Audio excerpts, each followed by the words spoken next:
खानपुर नामक एक सुंदर गांव में विवेक और वनजा नामक पति पत्नी रहते थे। विवेक उसके दोस्त गौतम के साथ नूडल्स बना के उन्हें बेचता था। एक दिन दोनों मिलकर नूडल्स बना के बेच रहे थे। Egg noodles, chicken noodles, veg noodles, आइए आइए। ऐसे जोर से चिल्लाने के कारण वहां से जाते हुए लोग सारे उस नूडल्स की सुगंध की ओर आकर्षित होकर उसके पास जाकर नूडल्स खरीद के खाते थे।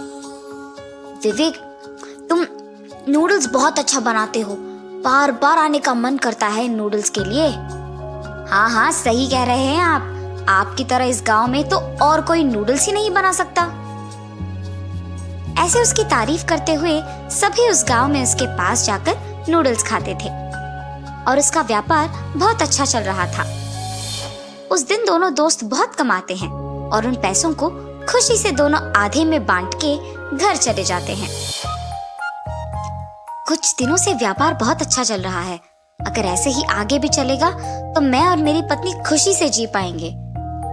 घर जाने के बाद भी सोए बिना विवेक नूडल्स बेच के आए हुए पैसों के बारे में सोचते रहता है।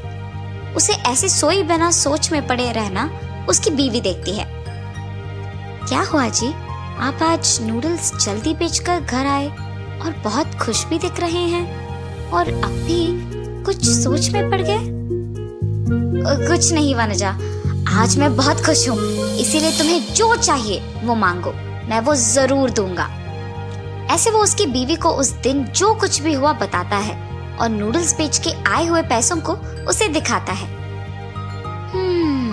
मैं इनसे क्या पूछूं अभी, इस सोच में पड़ जाती है। वनजा, पूछे बिना क्या सोच रही हो? कुछ नहीं जी, हर रोज नूडल्स बेच के आए हुए पैसों में से मुझे 100 रुपए दीजिए। बस इतना ही? ठीक है वनजा, तुम्हारे इच्छा के मुताबिक ही दूंगा। और ऐसे वो उसके हर रोज की कमाई से उसे 100 रुपए देता था।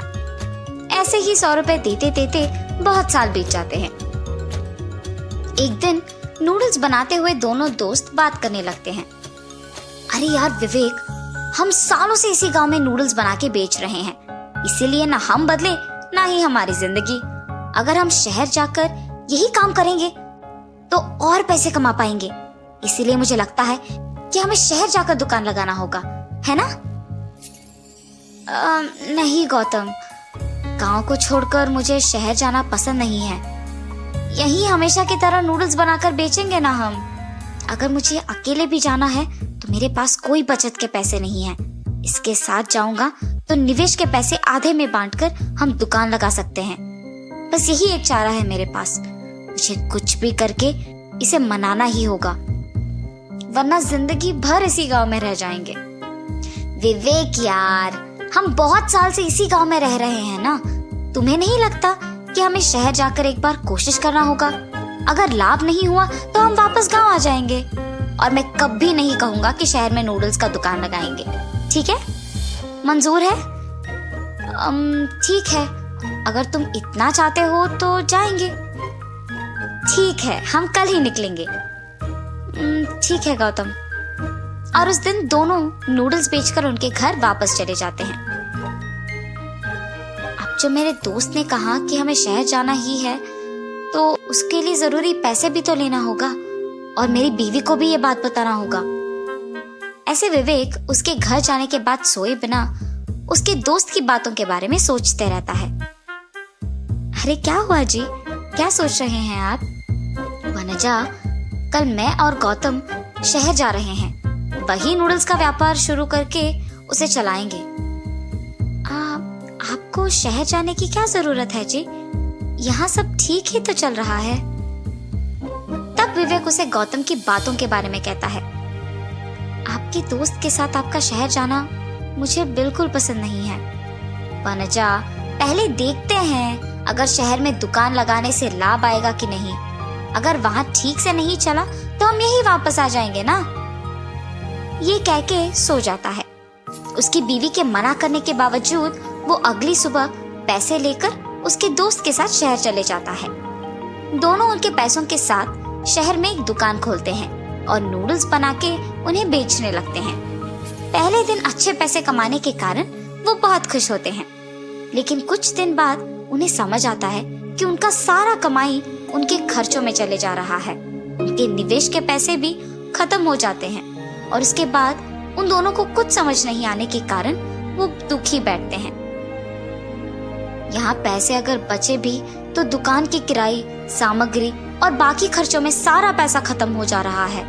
अब हमारे निवेश के पैसे भी खत्म हो चुके हैं।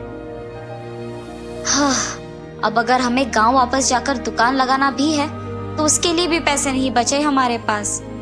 हाँ विवेक, अगर उस दिन मैंने तुम्हारा बात सुना होता तो शायद आज ये दिन नहीं देखना पड़ता। चलो यहाँ से गांव वापस चले जाते हैं। ऐसे निराश होकर वो दोनों वापस गांव की ओर निकलते हैं। घर पहुंचने के बाद विवेक उसकी बीवी से नहीं बात करता है, बस चुप रहता है। उसकी बीवी उसे दुखी देख कहती है, क्या हुआ जी, आप ऐसे दुखी क्यों बैठे हो?